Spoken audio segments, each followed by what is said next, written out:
गांव के शांत माहौल में रहने वाले दो बच्चे, राज और अनु, बचपन से एक दूसरे को जानते तो थे, लेकिन उनके बीच कभी बात नहीं हुई थी। दोनों अलग अलग स्कूलों में पढ़ते थे, मगर क्लास 12 की तैयारी के लिए एक ही कोचिंग इंस्टीट्यूट में आते थे। रोज एक दूसरे को देखते, पहचानते, लेकिन बस इतनी ही पहचान थी। न कभी दोस्ती हुई, न बातचीत। समय बीतता गया और 12 के बाद दोनों ने एक ही कॉलेज में BSc में एडमिशन ले लिया। साथ ही कोचिंग भी वही रही।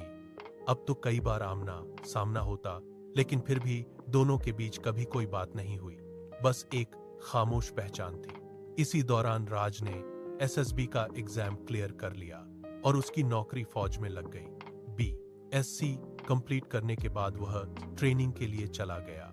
कड़ी मेहनत और कठिन ट्रेनिंग पूरी करके जब वह घर लौटा तो पूरे परिवार में खुशी का माहौल था।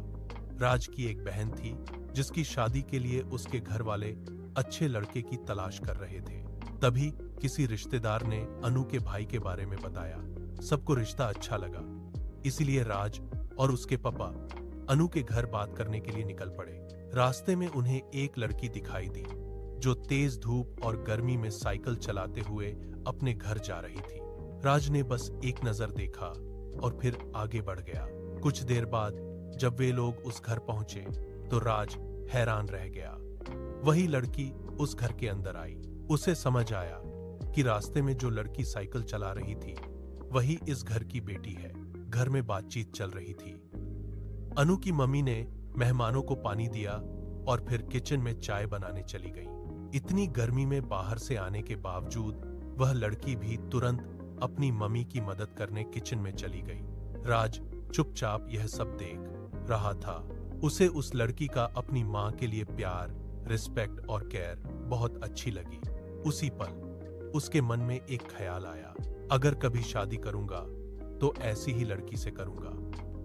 लेकिन उसे अभी तक यह एहसास नहीं था कि वह लड़की कोई और नहीं बल्कि उसकी अपनी क्लासमेट अनु थी। कुछ समय बाद पता चला कि अनु के भाई की शादी कहीं और तय हो गई। रिश्ता वहीं खत्म हो गया और राज अपने घर लौट आया। कुछ दिनों बाद उनकी कॉमन फ्रेंड निधि ने राज से पूछा, तुम अनु के घर गए थे ना?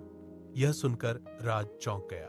तब उसे पहली बार पता चला कि जिस घर में वह अपनी बहन की शादी की बात करने गया था वह घर उसकी क्लासमेट अनु का ही था, और जिस लड़की ने उसके दिल पर पहली छाप छोड़ी थी वह कोई और नहीं, अनु ही थी। समय फिर आगे बढ़ा। कुछ दिनों बाद अनु की नौकरी ITBP फौज में लग गई और वह ट्रेनिंग के लिए चली गई। इधर राज के मन में अब भी अनु की वही सादगी और अपने परिवार के लिए प्यार घूम रहा था। आखिरकार एक दिन उसने इंस्टाग्राम पर एक फेक ID बनाई और पहली बार अनु को सिर्फ एक छोटा सा मैसेज भेजा। यहीं से शुरू हुई एक नई कहानी जिसका अगला हिस्सा अभी बाकी है। क्या अनु उस मैसेज का रिप्लाई देगी? क्या राज अपनी दिल की बात कभी अनु से कह पाएगा? नेक्स्ट पार्ट देखने के लिए हमारे चैनल को सब्सक्राइब और वीडियो को लाइक जरूर करें।